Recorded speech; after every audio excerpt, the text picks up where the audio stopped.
The Legend of Korra, the long-awaited sequel to the absolute runaway hit, Avatar: The Last Airbender. Looking around on the internet, I think it's easy to find praise for Avatar, especially with its recent Netflix edition. However, unless you go looking for it in communities dedicated to the show, I think most people are pretty lukewarm on Korra.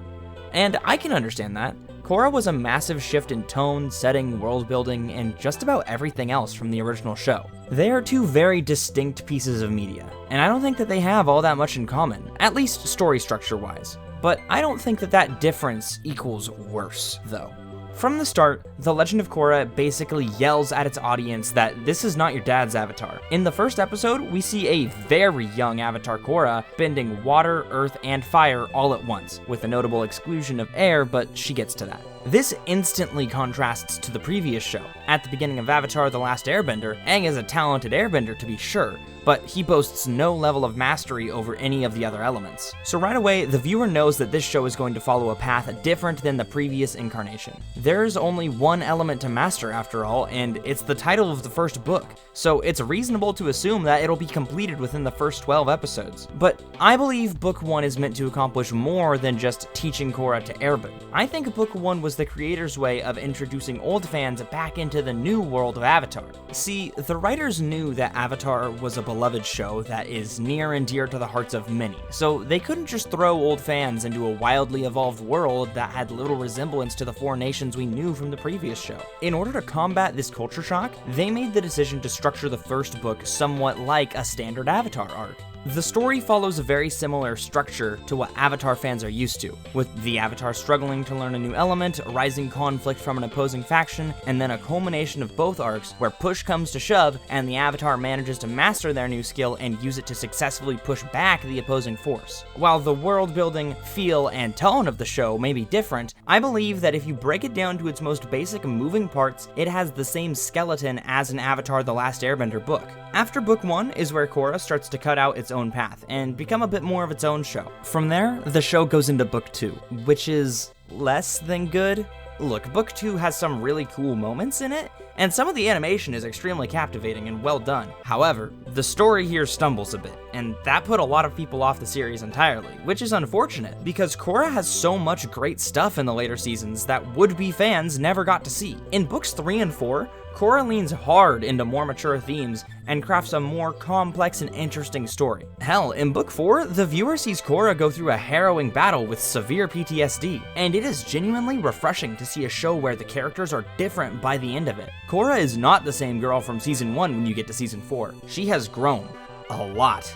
This development and growth are what so many praised about Avatar: The Last Airbender, but it seems like many fans weren't willing to give the show time to develop its cast. But if you do, I can personally vouch on behalf of the show, because I think Avatar Korra is genuinely an amazing character. In fact, she is such a good character, my own dog is named after her. When Legend of Korra was first airing, many people were worried that it couldn't live up to the hype of Avatar. And to be fair, they were 100% right. But what they were wrong about was that Korra was a poorly written character. One criticism that I saw often was that the main character was unlikable, poorly written, and overall a mess of a character, and I genuinely do not understand where this drivel is coming from. And yes, it is absolutely drivel. Korra is no Aang. She is rougher around the edges with thicker skin, and because of this, she's less in tune with her emotions, and by extension, the emotions of others. This means that naturally she would be prone to make more mistakes and tread less lightly than Aang did. However, at the beginning of the show's run, many people were fast to criticize this decision with claims like, Aang would never have done this, or this isn't how the last Avatar would act. And it confuses me so much because that's exactly the point. Korra isn't Aang, and because of that, they act differently. One of Aang's arcs was about growing up and coming to terms with some of the harsh realities of the world. And in his own way, he solved those problems and made a life that worked for him. Korra, on the other hand, is more akin to a character like Zuko.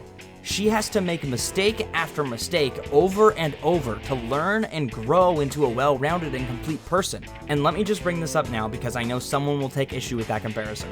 Korra is probably not as interesting or as well written as Zuko, but in terms of growth, cycle, and development, they serve as poignant parallels. There's also one more issue that commonly was brought up during the show's run that definitely needs to be addressed. As a female protagonist, Korra faced massive backlash when the show began airing in 2012. Now, I know for most fans of the show and most decent people, this seems unreasonable and shitty, but it was actually a really big problem back then, and it did some terrible damage to the show. This disdain for a female lead was responsible for many poorly justified criticisms levied at Korra. In turn, this led to a lower viewer count because many of these people just refused to even give the show a chance before they made their critiques public. Those critiques also scared off many would-be fans because they felt it would trample on the memory of The Last Airbender. I myself was certainly skeptical when watching it for the first time, but after giving Korra a fair chance, it was plain to see that the show had a lot to offer and that these complaints were largely baseless. A similar issue came up at the very end of Book 4 where Korra and Asami became a couple. Once again, for most reasonable people, not really a big deal, but lots of angry homophobes on the internet did not like this choice, and they wanted to make it absolutely clear that everybody knew it. All of this controversy is really a shame, and it goes to show the climate of the internet at the time. But I'm getting off topic. What I'm trying to say is that Korra is a fantastic character and a fantastic avatar, so don't let the unwarranted hate and blatant sexism/homophobia confuse you. So all of this said, what's my overall verdict on The Legend of Korra? Do I think it's better than sliced bread? Is it a total waste of time? Well, no and no. The Legend of Korra is a flawed show. It does so much right, but it also gets a lot wrong. Living up to the legacy of Avatar: The Last Airbender is an impossible task. But even if you view the show in a vacuum, it's still difficult to overlook the missteps that it took, especially in Book 2. However, if you can get past the growing pains and see it for what it is, there's a lot of heart and love in this show that really makes itself known in the last 2 books. The difficulties in the early seasons do detract from the experience, and if you watch the whole show reminiscing about Avatar: The Last Airbender, then you'll probably be let down. But behind the messy production cycle, complicated relationship with Nickelodeon, and other production challenges, there is a really good show here. The characters are relatable, deep, and interesting, and the themes on display are relevant to today's culture. I recommend this show for most Avatar fans. If you have an open mind and you're willing to stick with this show, then it will pay off. But if you're looking for another 4 seasons of The Last Airbender, then look somewhere else, because much like Korra herself, this show is a very different take on the Avatar formula.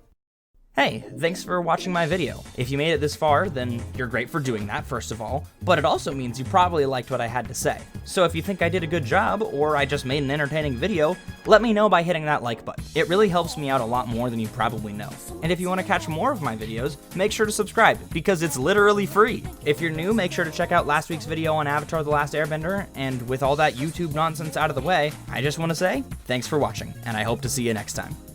You gotta tell no